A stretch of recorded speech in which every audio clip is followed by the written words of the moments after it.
Hey guys, welcome back. This is Master Thorn with the Edge Martial Arts. We're going to be talking about something called self-confidence this month. So we have a couple weeks in a row. We're going to talk about this. The first week, we always just like to kind of just break down, get an idea, and kind of set up a goal. So let's break down self-confidence. I'm going to be a couple different descriptions that I found of what it means. And that we have an individual's expectation of performance and self-evaluation of their abilities and prior performance.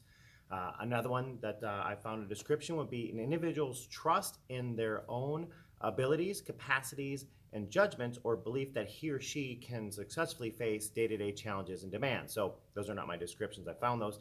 But what that means is that self-confidence means that you're going to believe in yourself to actually get something done. So a lot of times I'm up in exams, we talk about this. We have people who show up and they look nervous, and it's okay to be nervous to get out there and perform in front of others. But a lot of times I have to talk and say, you shouldn't be nervous about your ability to perform. You should be nervous about the fact that you are. So the anxiety of getting in front of a group of people and putting on a performance or a speech or whatever you have to do, right? That's fine. That's a different kind of nervousness. But some people I can see, they just have a lack of confidence in themselves. They're worried that they're going to not have the ability to do the moves or the techniques or the skills or memorization or whatever it is. And then they feel like they're possibly going to fail that day. So this month, we want to kind of talk about self-confidence. We're going to kind of work on maybe some skills or some exercises, things we can do to kind of build up our own level of self-confidence. Now, obviously, there are some people probably watching this video and your self-confidence is way too high. We need to knock you down a little bit, but that's okay. So let's kind of look at this for a second. So when you approach a situation and you tell yourself you can't do this, that's going to be something we want to change. That's going to be a lack of self-confidence. When we kind of approach a situation and we say, oh yeah, I can do that, right? That's going to be having self-confidence. So a lot of times when we have new students in the classroom, this happens a lot with our white belts, we'll show them a skill, and then we see two things come out. One person says, yeah, I can do this. They try and they fail because they can't, right? And I have one person who will say, I can't do this, and they won't even really put the effort in when sometimes they even could accomplish it. So we're going to kind of work on talking about how taking classes, doing the martial arts will build that self-confidence. We'll build it through exercise. We'll build it through repetition.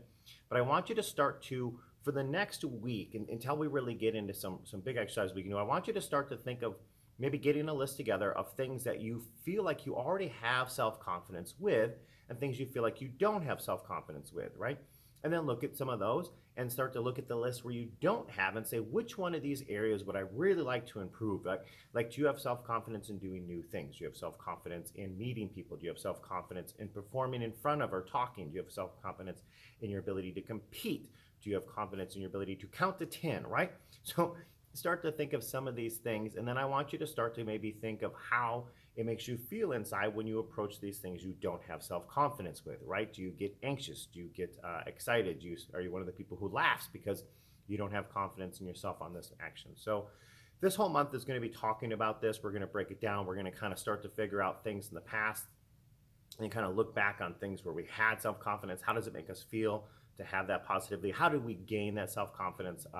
And then some other areas that maybe kind of look at the negative side. What are some things in life that maybe we didn't have the confidence to do when we would have succeeded, or we would have got gained a bit of knowledge, or even just have had a fun day if we would have got out there and tried. It could be something simple, right?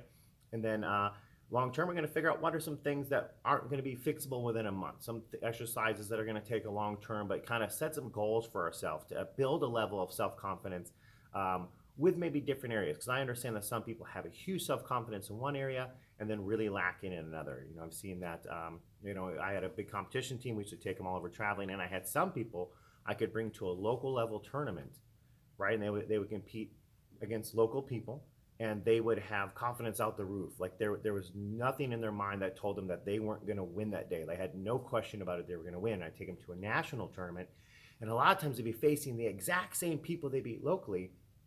But because we're at a national event, they didn't believe in themselves enough. They didn't have enough self-confidence to think, I can win this national tournament. They would beat this person locally, but then they would lose to them on the national circuit just because their confidence changed, something in there changed. So we want to kind of talk about those things this month. So this is week one. I want you to make that list, maybe a list of things where you know your self-confidence is high, things you approach with a feeling of belief that you can and will accomplish, right? And then a list of things where maybe you're a little nervous to try. Not through like a risk of pain kind of thing, but just, you just don't believe you can do it. maybe past experiences have told you that you can't, and you still hold on to that belief. So again, Master Thorn with Edge Martial Arts, I want you to make that list, and then next week we're going to talk about how we can kind of work with that.